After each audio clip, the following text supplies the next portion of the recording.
শিবিরের রাজনীতিটাই ভবিষ্যতে জাতীয় রাজনীতির জন্য একটা উদাহরণ হবে। আমান আজমি, বাশা আরমান, মাইকেল চাকমা, তাদের এদের নাম ধরে আমরা বলি যে এদেরকে ছাড়তে হবে, নাহলে আমরা ভিতরে ঢুকবো। জিয়া নামটাকে বা জিয়ার ইতিহাস ঐতিহ্যটাকে মুছে ফেলার একটা ষড়যন্ত্রের অংশ। বেগম খালেদা জিয়া একটা ঐতিহাসিক ব্যক্তিত্ব বাংলাদেশের ইতিহাসে নিঃসন্দেহে, এবং তার যে পলিটিক্যাল ক্যারিয়ার বলতে হবে বা ব্যক্তিত্ব, উনি স্বাধীনতার ঘোষকের স্ত্রী, সেনাপ্রধানের স্ত্রী, প্রেসিডেন্টের স্ত্রী এবং 3 বার প্রধানমন্ত্রী। এবং এই মুহূর্তে আমি মনে করি যে সকল দল মত নির্বিশেষে একজন নেত্রী যাকে সবাই শ্রদ্ধা করে, বাংলাদেশের ইতিহাসে এটা বিরল, অতীত ইতিহাস যদি আমরা কম্পেয়ার করি।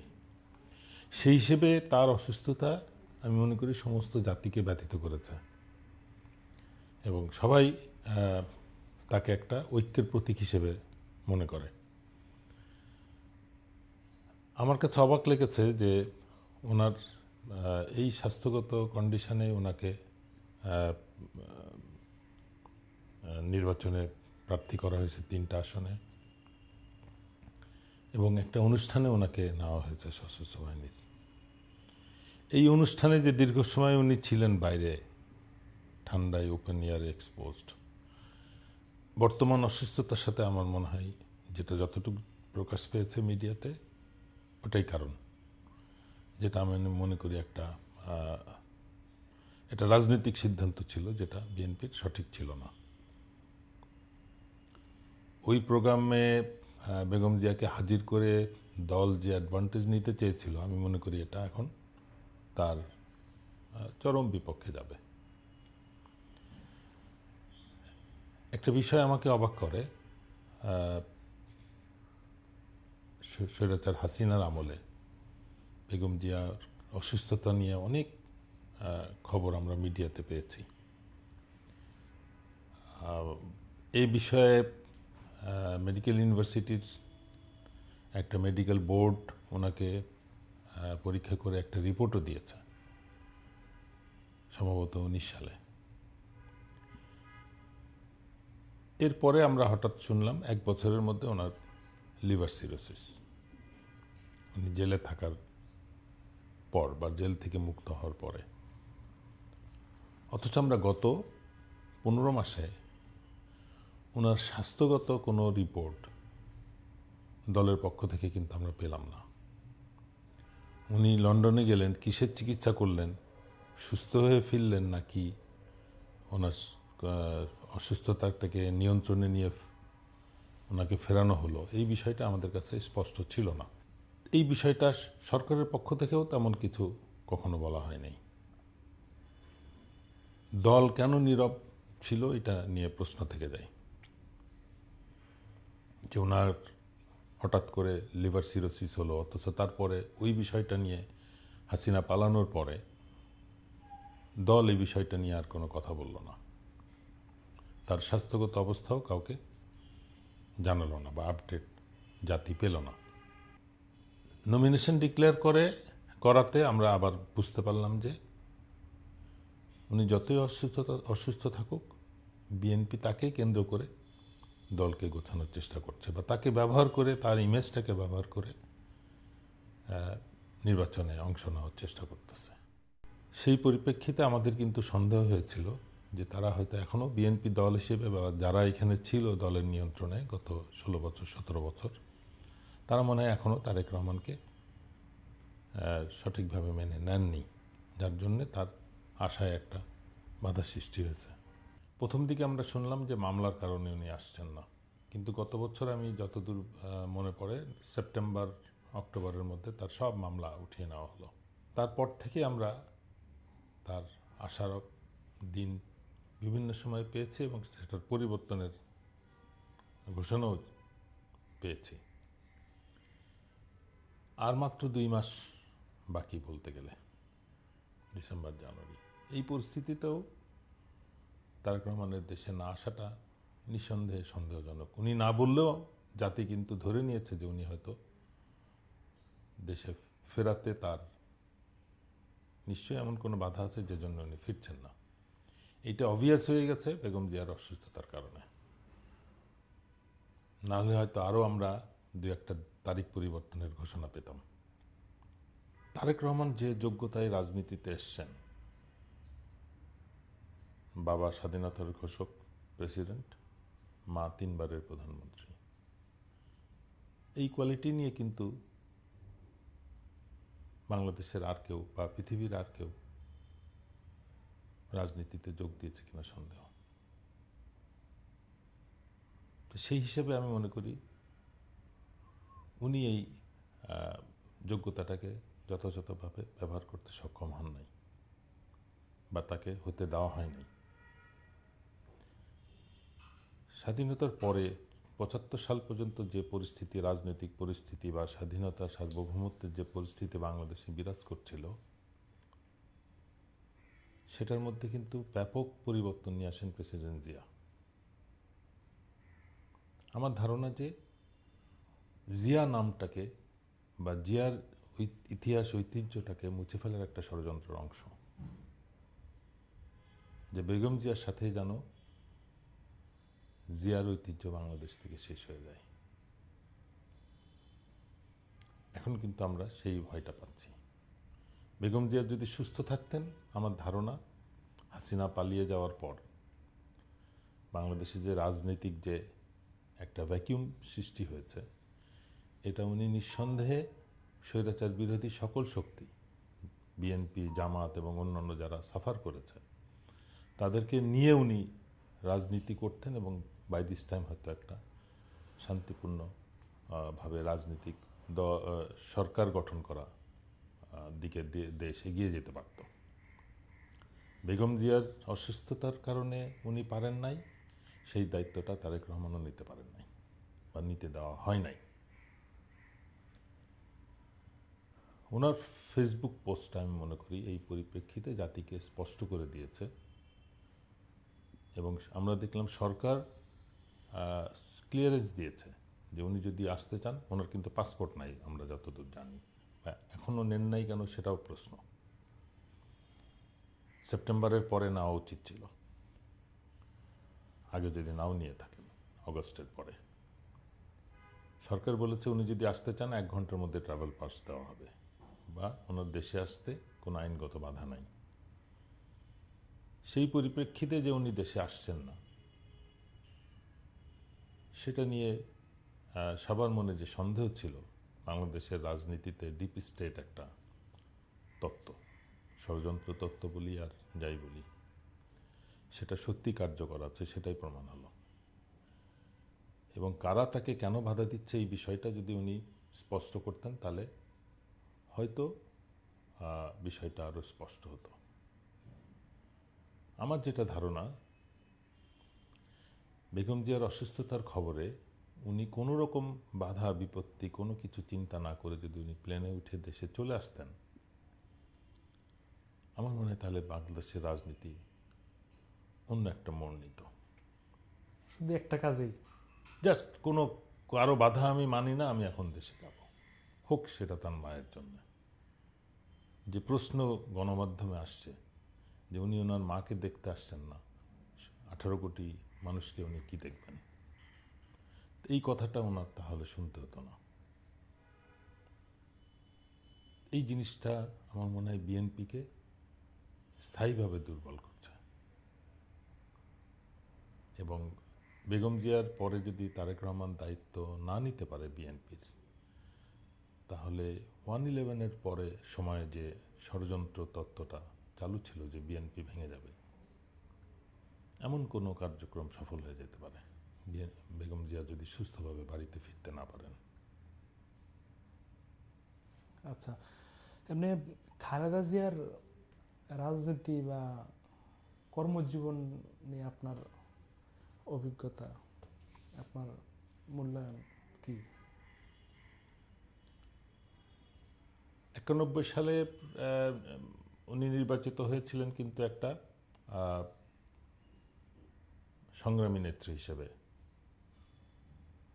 আন্দোলন করে এরশাদকে পতন ঘটিয়ে উনি যখন নিয়েছিলেন, যদিও তখন আওয়ামী লীগ নিশ্চিত ছিল যে তারা ক্ষমতায় আসবে জনগণের ভোটে, কিন্তু তখন বিএনপি নির্বাচিত হয়েছিল, যদিও তারা নিজেরাই হয়তো আশা করছিল না। সেই থেকে কিন্তু খালেদা জিয়াকে আমরা রাজনীতিতে দেখেছি।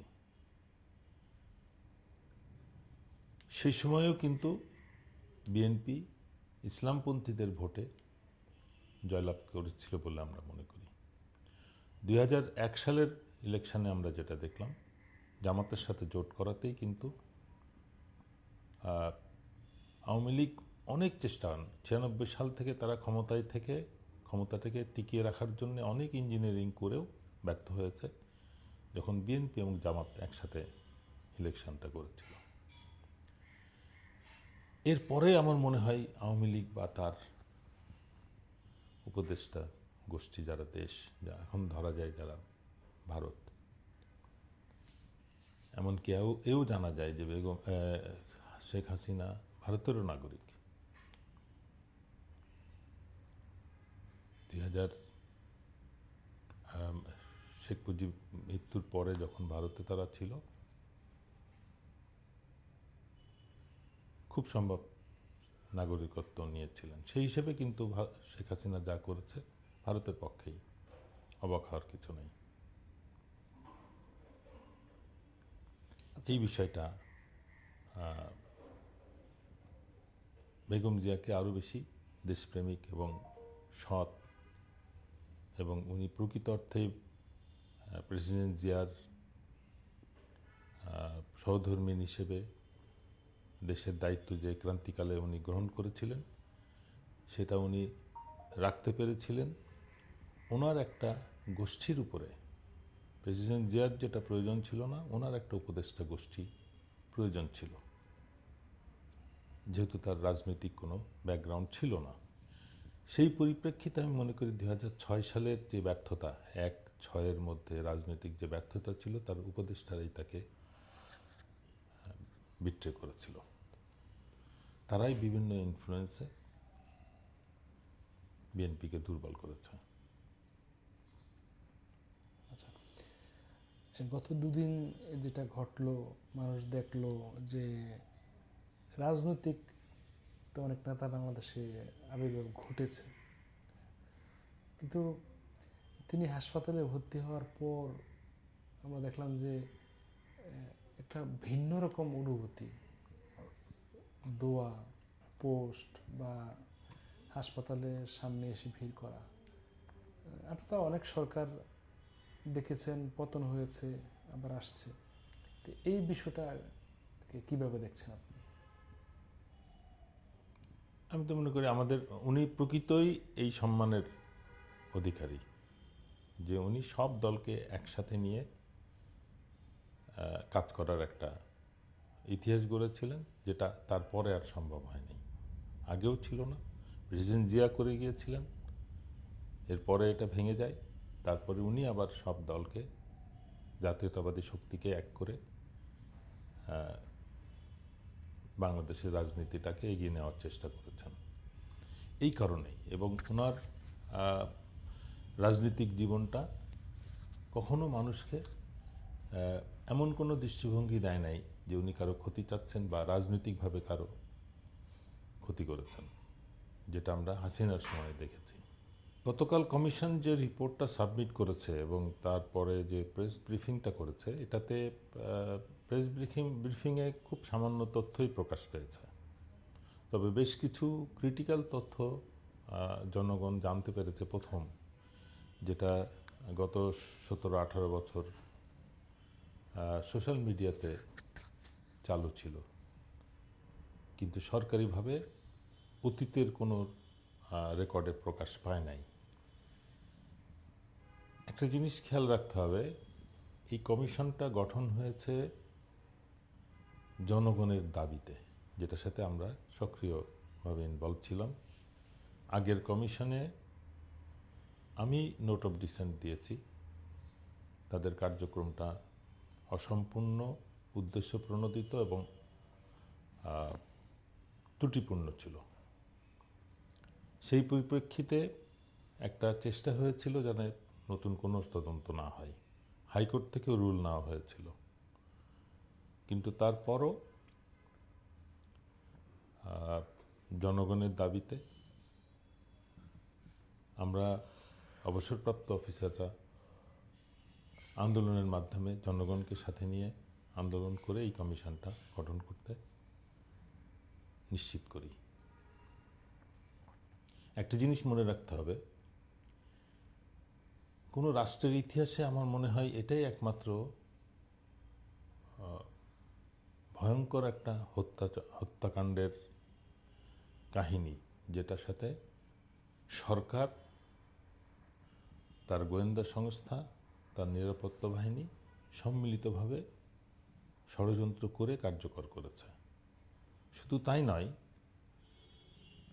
ঘটনার শুরু থেকে এই হত্যাকাণ্ডের সমস্ত আলামত নষ্ট করার প্রচেষ্টা চলেছে।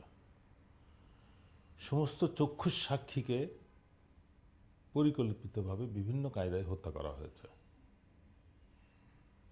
যারা হত্যাকাণ্ড জড়িত তাদেরকে পালিয়ে যেতে সাহায্য করা হয়েছে। কেউ প্লেনে গেছে, কেউ স্থলপথে গেছে। আমরা কমিশন দেখলাম এই বিষয়টাতে একটা ফাইন্ডিংস দিয়েছে যে বেশ কিছু ভারতীয় নাগরিক যারা দেশে ঢুকেছে কিন্তু তাদের বেরিয়ে যাওয়ার প্রমাণ নাই, বা বেরিয়েছে যাদের ঢোকার কোনো প্রমাণ নাই। এই বিষয়গুলোই কিন্তু গত 2009 সাল থেকে মানুষের মনে, যে জনগণের মনে যে সন্দেহটা ছিল, সেই সন্দেহটাকে নিশ্চিত করে। তদন্ত কমিশন দীর্ঘ সময় ধরে কাজটা করেছে, কারণ হচ্ছে যে সরকার এবং সশস্ত্র বাহিনী, গোয়েন্দা বাহিনী, তদন্ত সংস্থা সিআইডি, তারা গত 16 বছর ধরে এই বিডিআর হত্যাকাণ্ডের আলামত নষ্ট করেছে। সেখান থেকে ডিগ করে সঠিক তথ্য বের করে আনা এটা কোনো সহজ কাজ ছিল না। কতটুকু এই কমিশন সক্ষম হয়েছে সেটা তাদের রিপোর্টটা ডিটেল যদি কখনো জানার সুযোগ হয় তখন বোঝা যাবে। বাট আমি মনে করি তারা চেষ্টা করেছে, চেষ্টার কোনো ত্রুটি করে নাই।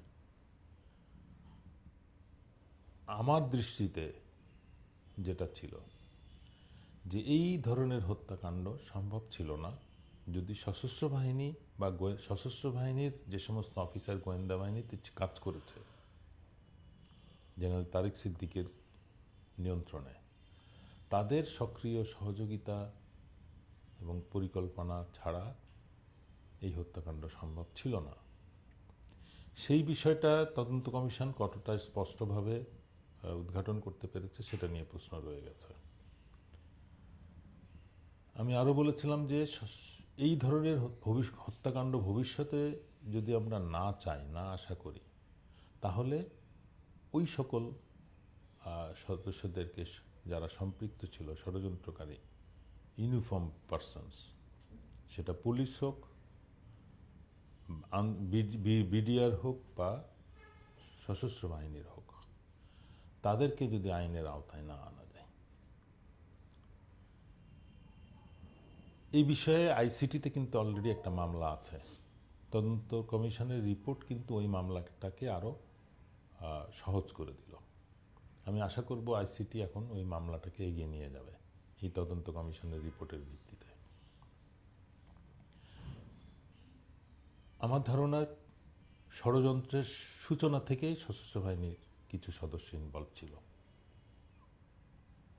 তো সুতরাং তাদেরকে বের করে, যেহেতু তারা এখনো আইনের আওতার বাইরে রয়েছে, সেনা আইনেই তাদের বিচার করা উচিত, তাহলে সেটা দ্রুত কার্যকর সম্ভব হবে। কিন্তু এখানে আমার প্রশ্ন রয়ে গেছে, বর্তমান যে সেনা প্রশাসন আছে তাদের দ্বারা নিয়ন্ত্রিত যদি কোনো কোর্ট মার্শাল হয়, তাহলে আমরা যেরকম দেখলাম কর্নেল ইমরানকে জুলাই আন্দোলনে সরাসরি হত্যা করার জন্যে 6 মাসের জ্যেষ্ঠতা হরণ করা হয়েছে, এদেরকে হয়তো ওইভাবে বিচার করা হবে। সুতরাং সে ব্যাপারেও আমাদের সতর্ক থাকতে হবে। দ্রুত কোর্ট মার্শালে বিচার করতে হবে, কিন্তু সেখানে কোর্টকেও প্রফেশনাল সৎ, দেশপ্রেমিক হতে হবে এবং যারা নির্ভয়ে রায় দিতে পারবে। সশস্ত্র বাহিনী এবং দেশের স্বাধীনতা সার্বভৌমত্ব রক্ষার স্বার্থে যারা যে কোনো মূল্যে সিদ্ধান্ত দিতে কোনো কুণ্ঠাবোধ করবে না, তাদেরকে দিয়েই কোর্ট গঠন করে যদি বিচার করা হয়, তাহলে আমি মনে করি এই জঘন্য অপরাধের একটা বিচার হবে। সশস্ত্র বাহিনী তার হারানো সম্মান ফেরত পাবে, দেশ বা জনগণ আবারও সশস্ত্র বাহিনীর উপর আস্থা রাখতে পারবে যে এই বাহিনী ভবিষ্যতে দেশের স্বাধীনতা সার্বভৌমত্ব নিয়ে আর কোনো রিস্ক ক্রিয়েট করবে না। এই তদন্ত মাধ্যমে বা সংবাদ সম্মেলনের মাধ্যমে নতুন যে তথ্য জানা গেছে আর কি, যে জেনারেল মইনু আহমেদের একটা স্টেটমেন্ট প্রকাশ হয়েছে, সেখানে বলা হয়েছে যে ভারতের হামলার আশঙ্কা ছিল আর কি। মানে পিলখানায় অভিযান চালালে ভারত আক্রমণ করত। হ্যাঁ, এটাতে মানে ব্যাপারটা তো কমপ্লিট মনে হয় কিনা, যে পিলখানা সৈন্যদেরকে বাঁচাতে সেনাবাহিনী অভিযান চালাবে, এতে আবার ভারত হামলা করবে, এটা তো কেমন হয়ে গেল না বিষয়টা। প্রথম বিষয় হচ্ছে যে মানে প্রকৃত অর্থে উনি কি সেনাপ্রধান হওয়ার যোগ্য ছিলেন? সরকার একটা স্বার্থপর ভীরু কাপুরুষকে সেনাপ্রধান হিসেবে নিয়োগ দিয়েছিলেন, যিনি 96 সালে জেনারেল নাসিম যখন অভ্যুত্থানের চেষ্টা করেন, তখন তিনি প্রায় 2 থেকে আড়াই ঘন্টা পলাতক ছিলেন। মইনু আহমেদ উনি তখন সাভারের ব্রিগেড কমান্ডার। 9 ডিভিশন সিদ্ধান্ত নেয় যে অভ্যুত্থানের বিপক্ষে অবস্থান নেবে। ওনার দায়িত্ব ছিল ঘাটাইল থেকে বা ময়মনসিংহ থেকে কোনো বাহিনী যেন জেনারেল নাসিমকে সহায়তা করতে ঢাকায় আসতে না পারে। জয়দেবপুরে ওনাকে অবস্থান নেওয়ার জন্য আদেশ দেওয়া হয়। উনি সকাল 8:30টার দিকে এই আদেশটা নিয়ে প্রায় 11টা পর্যন্ত মিসিং ছিলেন। এই বিষয়টা যদি সরকার বিবেচনা করতো, তাহলে আমি মনে করি যে পরবর্তী যে সরকার এসেছিল, প্রথম তার বিচার করে শাস্তি দেওয়া উচিত ছিল। কারা জেনারেল নাসিমকে সহায়তা করেছিল বা সেইখানে কাদের কি রোল ছিল। তো সেরকম একটা সেনাপ্রধান উনি কথাটা বলেছেন, একটা দেশের মধ্যে আর একটা বাহিনী প্রবেশ করা অত সহজ বিষয় না। কিন্তু জেনারেল মঈন তো নিজেই জানতেন যে ভারতীয় বাহিনী যদি ঢোকার চেষ্টা করতো, উনি তো বাধা দিতেন না। উনি যেভাবে বিডিআরের সামনে তার বাহিনীকে রেখে আদেশ না দিয়ে অক্ষম করে রেখেছিলেন 30 ঘন্টা, ভারতীয় বাহিনীও যদি ঢাকা এয়ারপোর্টে বা স্থলপথে বাংলাদেশে ঢোকার চেষ্টা করত, তাহলেও সেনাপ্রধান বা সশস্ত্র বাহিনীর কোনো বাধা না থাকার কারণেই হয়তো তারা ঢুকতো। বাট সেটাও আমি মনে করি একটা অবাস্তব কল্পনা এবং রীতিমতন একটা সেনাপ্রধানের জন্যে লজ্জাস্কর একটা বক্তব্য। মানে এর সাথে প্রশ্ন তো ইজিলি আসতেই পারে যে ভারত কেন হামলা করতে চাইবে? সেটাই তো প্রশ্ন। সেটাই আমি মনে করি কমিশনের সেই প্রশ্নটাই করা প্রয়োজন ছিল। তুমি সেনাবাহিনী প্রধান, তোমার কি অবস্থান হতো ভারত যদি ঢুকত? ভারত তো আর স্থলপথে ঢুকতো না, তারা হয়তো কোনো ছত্রী সেনা নিয়ে আসার চেষ্টা করত। তখন সেনাবাহিনীর এই ক্ষমতা কি ছিল না তাদেরকে আটকানোর? উনি কোন দৃষ্টিভঙ্গিতে বললেন যে 71 সালে তারা চলে গেছে, এবার যেত না? তার মানে তাকে তার 111-এর কার্যক্রমের ছাড় হিসেবে তাকে এই কন্ডিশন দেওয়া হয়েছিল যে তুমি যে কোনো মূল্যে এটাকে সফল করবা, নাহলে তোমাকে 111-এর কারণে তোমাকে বিচার করা হবে।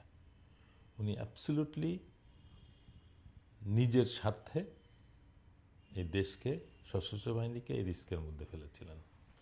আমি মনে করি বিচারটা ওনাকে দিয়ে শুরু করা উচিত। ভারতের পছন্দের দল তো ক্ষমতায়, তো ভারত কেন আবার আক্রমণ করবে? এটা মানে এটা ইজিলি এটা মানে অগ্রহণযোগ্য বিষয় ছিল।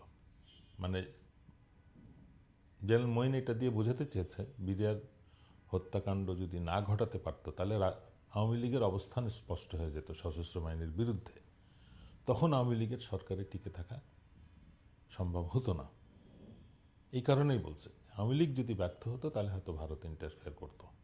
বাট আমি মনে করি যে ওই পরিবেশ বা ভারতের বর্তমান যে সেনাবাহিনী বা সশস্ত্র বাহিনীর যে সক্ষমতা আমরা দেখছি, এটা তাদের ওই হিন্দি সিনেমার বুলি ছাড়া আর কিছু না।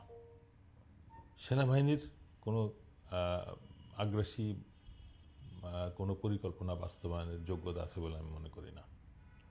71 সালেও এটা তারা পারতো না যদি বাংলাদেশের যারা ফোর্স বা মুক্তিবাহিনী যদি তাদেরকে সাহায্য না করত। পাকিস্তান এবং বাংলাদেশের সশস্ত্র বাহিনী কিন্তু একই অরিজিন থেকে এসছে। ব্রিটিশ আর্মি যখন চলে যায়, ব্রিটিশ সরকার যখন ভারত উপমহাদেশ ত্যাগ করে, তখন ভারত এবং পাকিস্তান দুইটা দেশ হয়। তখন কিন্তু ইস্ট পাকিস্তানের যে স্বল্প সংখ্যক সেনাবাহিনী সদস্যই ছিল, তারা কিন্তু ওই পাকিস্তান এবং ইস্ট পাকিস্তান একই সাথে প্রশিক্ষণপ্রাপ্ত, একই ধাঁচে তৈরি গঠন করা। এখানে একটা বিষয় খেয়াল রাখতে হবে যে পাকিস্তান সেনাবাহিনী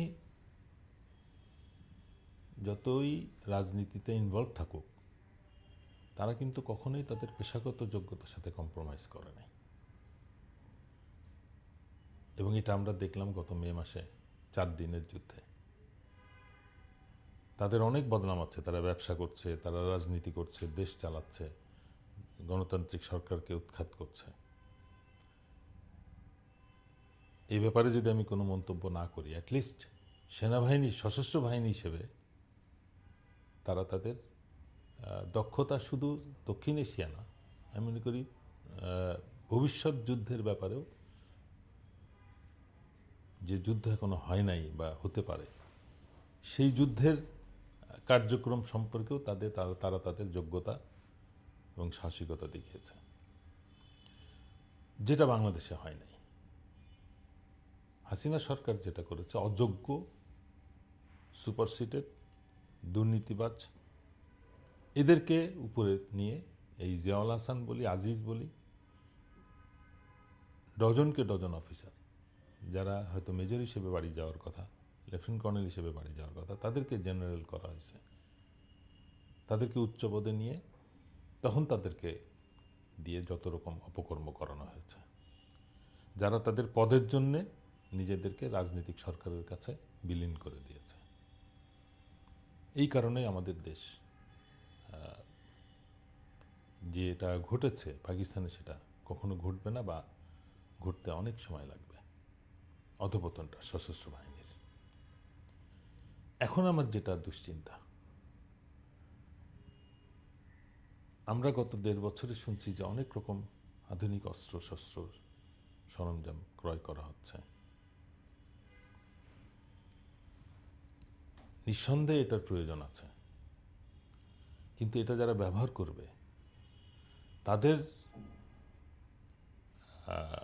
দেশপ্রেম, তাদের পেশাগত যোগ্যতা, তাদের নৈতিক অবস্থান যদি সঠিক না থাকে, তাহলে আমরা মিডল ইস্টে অনেক দেশ দেখি যাদের অনেক অত্যাধুনিক অস্ত্রশস্ত্র থাকা সত্ত্বেও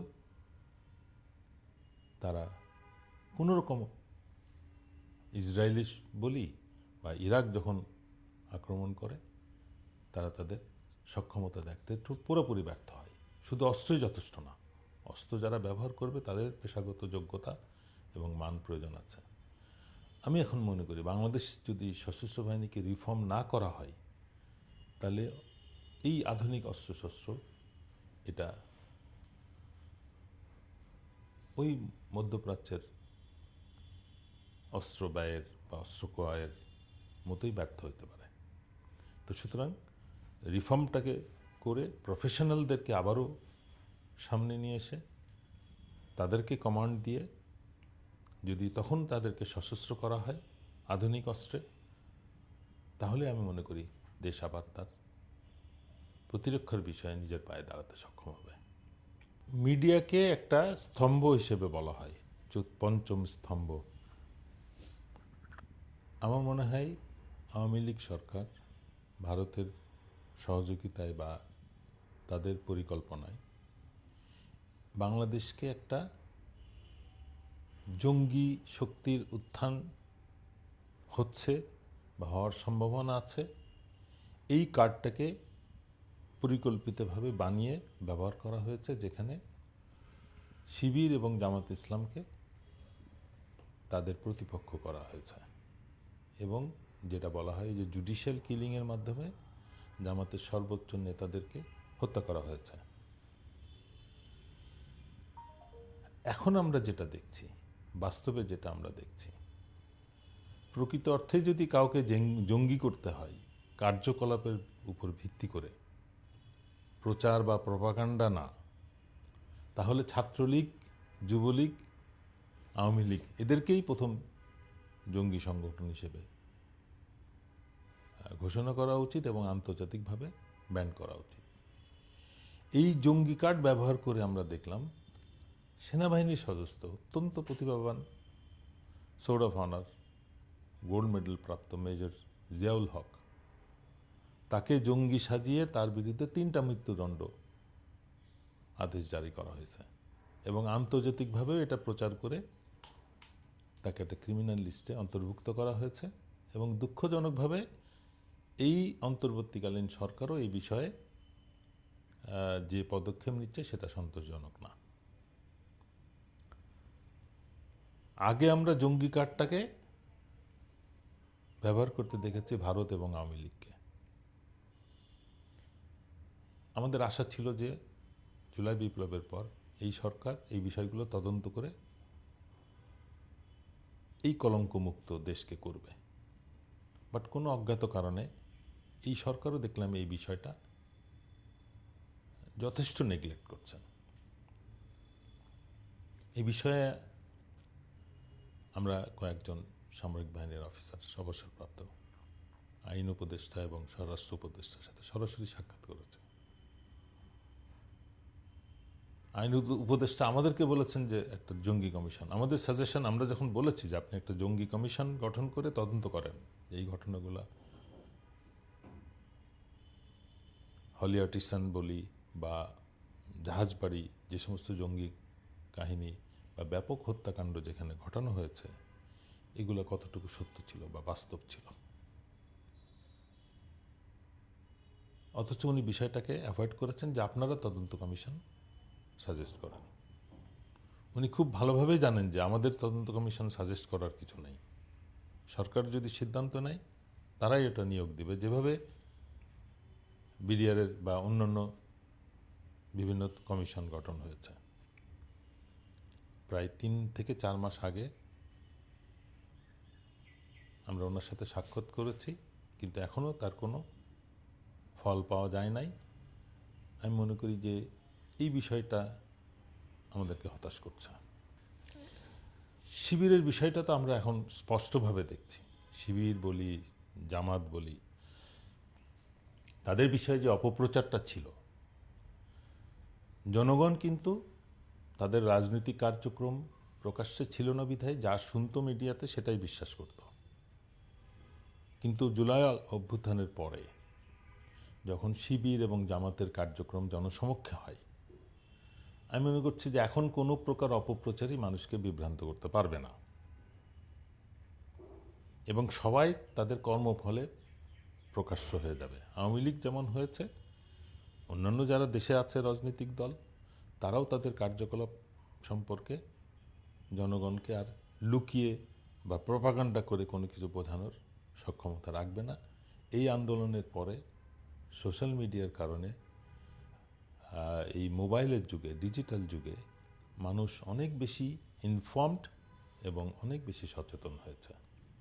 তো সুতরাং যে ভালো সে এখন স্বীকৃতি পাওয়ার পথে চলে আসছে এবং শিবির পাবলিক ইউনিভার্সিটিগুলোর ইলেকশন এবং তার পরবর্তীতে তাদের কার্যক্রম, ইলেকশনে জয়ী হওয়ার পরে যে অবস্থান নিয়েছে, সেটা আমি মনে করি বাংলাদেশের রাজনীতিতে বা বাংলাদেশের ইতিহাসে একটা পরিবর্তনের উজ্জ্বল সম্ভাবনা সৃষ্টি করছে। যে শিবিরের রাজনীতিটাই ভবিষ্যতে জাতীয় রাজনীতির জন্য একটা উদাহরণ হবে, এবং জাতীয় রাজনীতিতেও যারা ওইভাবে সংগঠিত হয়ে জনগণের কল্যাণে অবদান রাখতে পারবে তারাই ভবিষ্যতে দেশ শাসন করবে। এটাই আমি মনে করি তাদেরকে তাদের যোগ্য নেতৃত্ব। যদিও একাংশকে হত্যাকাণ্ডের শিকার হতে হয়েছে, জেল জুলুমের শিকার হতে হয়েছে, তারা উপলব্ধি করেছে যে কোন রাস্তায় তাদেরকে প্রতিষ্ঠিত করতে সক্ষম হবে। সেবামূলক রাজনীতি, শাসন দখল লুটপাটের রাজনীতি বাংলাদেশে ভবিষ্যতের জন্য আমি মনে করি অকার্যকর একটা পদ্ধতি। এটা যারা পরিত্যাগ করতে পারবে তারাই সারভাইভ করবে, যারা পারবে না তারা ইতিহাস হয়ে যাবে। বিষয়টা হচ্ছে যে স্বৈরাচার সরকারের কার্যক্রমটা, সেখানে সশস্ত্র বাহিনীর সম্পৃক্ততা আমাকে লজ্জিত এবং ব্যথিত করত। আমি 16 বছরই এটার বিরুদ্ধে প্রকাশ্যে পারি নাই, অপ্রকাশ্যে গোপনে অর্গানাইজ করে এসেছি নিজে থেকে। আমি মনে করি হাসিনা সরকারের প্রথম থাম ডাউনটা আমি দিয়েছিলাম বিডিআর হত্যাকাণ্ডের নোট অফ ডিসেন্টটা দিয়ে। তারপরের থেকে সরকার আমার বিরুদ্ধে লেগে যায় এবং আমার জন্য চাকরি করাটা ডিফিকাল্ট হয়ে যায়, আমি চাকরি ছাড়তে বাধ্য হই।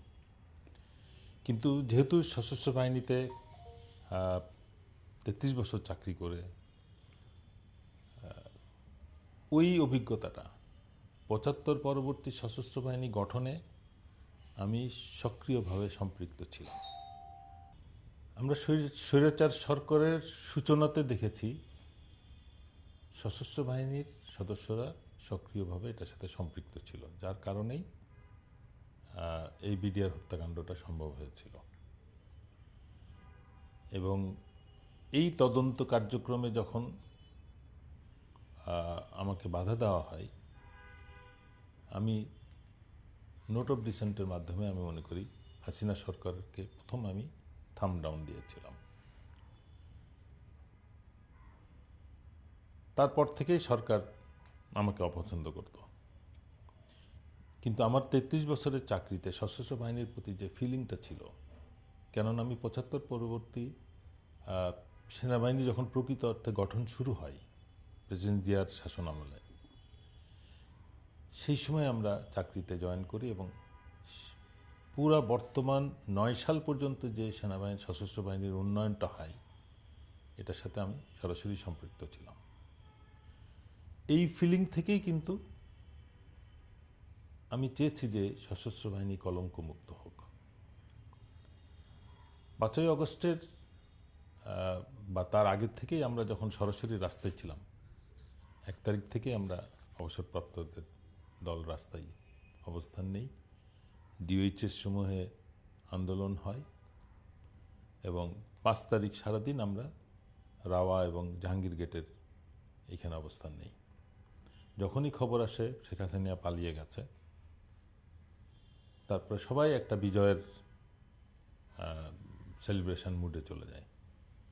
আমি মনে করি ওইটাই সব থেকে ভুল হয়েছে।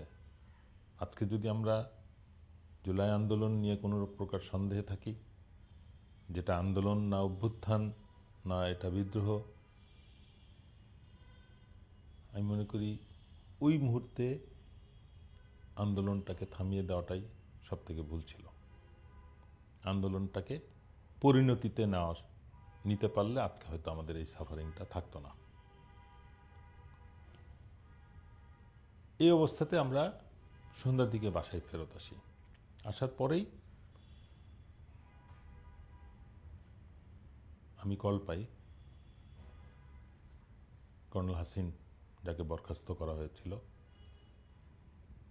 ওদের সাথেই আমরা আন্দোলনরত ছিলাম একসাথে। সে আমাকে মনে করে স্যার, ডিজিএফআইতে যদি আমরা না যাই তাহলে হয়তো যারা গুম আছে ওদেরকে মেরে ফেলবে, কেন ওরা চাইবে না প্রমাণ রাখতে। তা আমি তখন আমার সাথে যারা ছিল, যাদের কন্ট্যাক্ট নাম্বার ছিল, সবাইকে আসতে বলি, আমার বাসায় আসেন, 5 তারিখেই? 5 তারিখ রাত্রে সন্ধ্যার পরই আবার আমরা একত্রিত হই। আমার বাসায় বসেই প্ল্যাকার্ড বানানো হয়, আমার ছেলে এটাতে সহায়তা করে। 5 তারিখ সারাদিন আমার স্ত্রী আমার সাথে ছিল, আমরা রাস্তায় ছিলাম।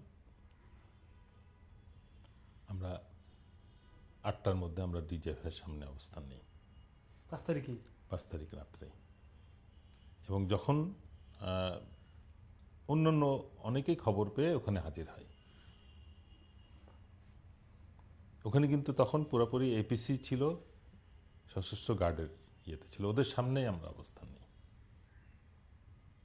এবং নাম ধরে বলি যে এদেরকে মুক্ত করতে হবে, যাদের জীবিত থাকার প্রমাণ ছিল আমাদের কাছে।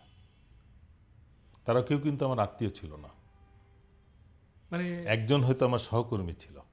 মানে আমি যদি একটু বলি যে আমান আজমি বা জামাতের নেতার যে সন্তান বেশা আরমান বা যারা আছে, মাইকেল চাকমা, চাকমা, হ্যাঁ, এদের তাদের নাম কথাই ধরে বলছি। এদের নাম ধরে আমরা বলি যে এদেরকে ছাড়তে হবে, নাহলে আমরা ভিতরে ঢুকবো। Oh my God! তো ওই পরিস্থিতিতে তখন ডিজিএফআই বঙ্গভবনের ভিতরে ছিলেন এবং তারা আমাদেরকে আশ্বস্ত করে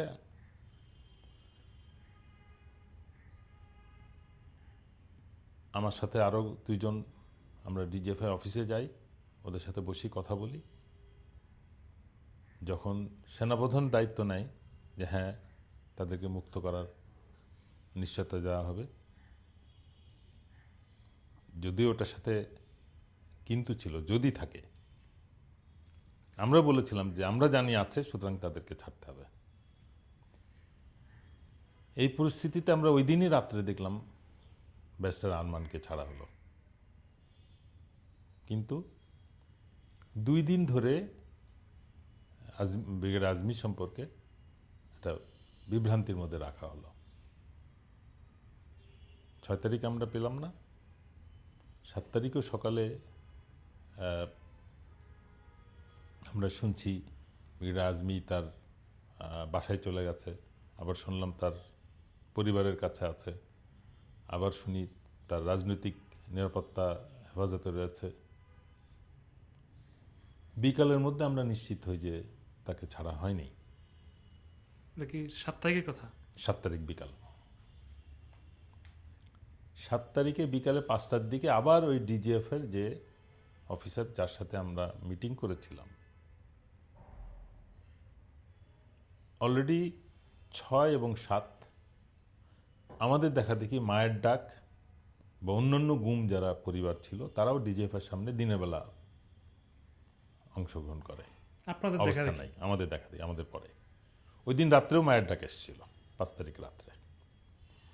6-7 তারা আরও বেশি মোবিলাইজড হয়ে ডিজিএফের সামনে অবস্থান নেয়। ওই 5-7 তারিখ বিকালে যখন আমি ওই ডিজিএফের অফিসারের সাথে কথা বলি, তখন তাকে আমি সতর্ক করি যে দেখো, মায়ের ডাকের সাথে অন্যান্য গুম পরিবার যারা গত 2 দিন ধরে অবস্থান নিয়েছে ডিজিএফের সামনে, তারা কিন্তু আমাদেরকে আমন্ত্রণ জানিয়েছে তাদের সাথে যোগ দেওয়ার জন্য, যে যেহেতু তোমার সাথে আমার একটা কমিটমেন্ট আছে, আমরা কিন্তু যাই নাই। তা আজকে রাত মানে 7 তারিখ রাত আমি তখন আলটিমেটাম দিই, আজকে রাত্রের মধ্যে যদি ব্রিগেড আজমিকে না ছাড়া হয় তাহলে কিন্তু কালকে সকালে আমরা ওদের সাথে ডিজিএফের সামনে অবস্থান নিব। এই সতর্কবার্তার পরে আমরা পরদিন সকালে তার মুক্তির খবর পাই। এটা কোনো তার সাথে কোনো রক্তের সম্পর্ক, আত্মীয়তা কোনো কিছুই না, দায়িত্ববোধ থেকে এই সমস্ত অবসরপ্রাপ্ত যারা সামরিক অফিসার, সশস্ত্র বাহিনীর প্রতি তাদের ফিলিং, তাদের দেশপ্রেম, তাদের সততা, সব কিছু মিলিয়ে আমরা সবাই উদ্বুদ্ধ হই এবং ডিজিএফের সামনে অবস্থান নিয়ে সশস্ত্র বাহিনীর কলঙ্ক মুক্ত করার একটা অংশ হিসেবে আমরা এই কার্যক্রমে অংশ নিই। আমাদের ব্যক্তিগত কারো কোনো স্বার্থ ছিল না। কিন্তু এই বিষয়গুলো তো প্রায় 1.5 বছর হয়ে গেল মিডিয়াতে আসে নাই বা জনসাধারণ তো জানে নাই, মানে কারণ কি ছিল, জানতে দেওয়া হয় নাই আমি তো মনে করি মিডিয়া এখনো হাসিনারই নিয়ন্ত্রণে আছে, বা হাসিনার যারা স্বৈরাচারের বংশধর যারা এখনো দেশ নিয়ন্ত্রণ করছে, পিছন থেকে কলকাঠি নাড়াচ্ছে, তারাই মিডিয়াকে নিয়ন্ত্রণ করে রাখছে। আর একটা বিষয় হলো যে আমরা তো দেখেছি যে 7 তারিখ বা 8 তারিখে পরিবারের জিম্মে ওনারা আসছে, গুমের শিকার যারা ছিল, কিন্তু আসল ঘটনা তো আসলে দেশবাসী জানে না, যেটা জানে না। মানে আপনাদের কারণে বাধ্য হয়েছে এগুলো ছাড়ার জন্য। আমাদের যদি কোনো ব্যক্তিগত স্বার্থ থাকতো, আমরা যদি এটাকে রাজনৈতিকভাবে ব্যবহার করতাম, তাহলে হয়তো জনগণ জানতে পারতো। আমরা এটা জাস্ট দায়িত্ব হিসেবে পালন করেছি এবং নিশ্চিত করেছি মাত্র। আর একটা বিষয় হচ্ছে যে তাদেরকে তো বিভিন্নভাবে উদ্ধার হওয়ার ঘটনাটা, এটা কেন হলো? এটা তারা দেখাতে চাইছে যে তারা আসলে কোনো গোয়েন্দা সংস্থা বা আইন শৃঙ্খলা বাহিনীর নিয়ন্ত্রণে ছিল না। তারা কোনো ব্যক্তিগত কারোভাবে কারো কাছে জিম্মি, সন্ত্রাসী বাহিনীর কাছে জিম্মি ছিল, তাদেরকে মুক্ত করা হয়েছে। এটা জাস্ট একটা নাটক, আর কিছু না। বাট সবাই জানে যে তারা কোথায় ছিল, বাট অ্যাটলিস্ট সশস্ত্র বাহিনীর সদস্য যারা, তারা জানে। আচ্ছা, আমি মনে করি যে শুধু এই পরিচিত 3 জনই না, আরও অনেকেই গুম থেকে মুক্ত হয়েছে, যারা তাদেরকে হয়তো হুমকি দেওয়া হয়েছে তারা মিডিয়াতে আসলে তাদের আবার ক্ষতি করা হবে, এই জন্যই তারা নীরব রয়েছে। বাট আমার ধারণা যে 5 তারিখের পরে আর যারা জিম্মি ছিল তাদেরকে ছেড়ে দেওয়া হয়েছে, এবং সেটা 3 জন না, সেটা 30 জন হতে পারে, 50 জন হতে পারে, 100 জন হতে পারে, বিকজ বিভিন্ন জায়গায় তারা আটক ছিল। আচ্ছা, কিন্তু এখানে আরেকটা বিষয় যে শুধু যে আমান আজমি বেশা আরমান তা না, একেবারে সাধারণ মানুষও জি, কিন্তু শিকার জি, হয়েছে। জি। মানে এগুলোর কারণটা কি বুঝলাম না, মানে একেবারে আমরা যেটা শুনেছি জামালপুর বা বিভিন্ন জায়গা থেকে একেবারে সাধারণ মানুষ বা মানুষকে, দেশব্যাপী মানুষকে টেরোরাইজ করার উদ্দেশ্য ছিল। কোনো রকম সরকার বিরোধী কোনো রকম আলাপেই যেন কেউ না আসে, কার্যক্রম তো দূরের কথা। যে কেউ ফেসবুকে বা সোশ্যাল মিডিয়াতে কোনো কথা বলতো বা কোনো পোস্ট দিত, তাদেরকেই ধরে কঠোর এরকম নির্যাতনমূলক পরিবেশে নেওয়া হতো, যাতে অন্যরা সতর্ক হয়। এটাই রিপ্রেশন বা বলা হয়।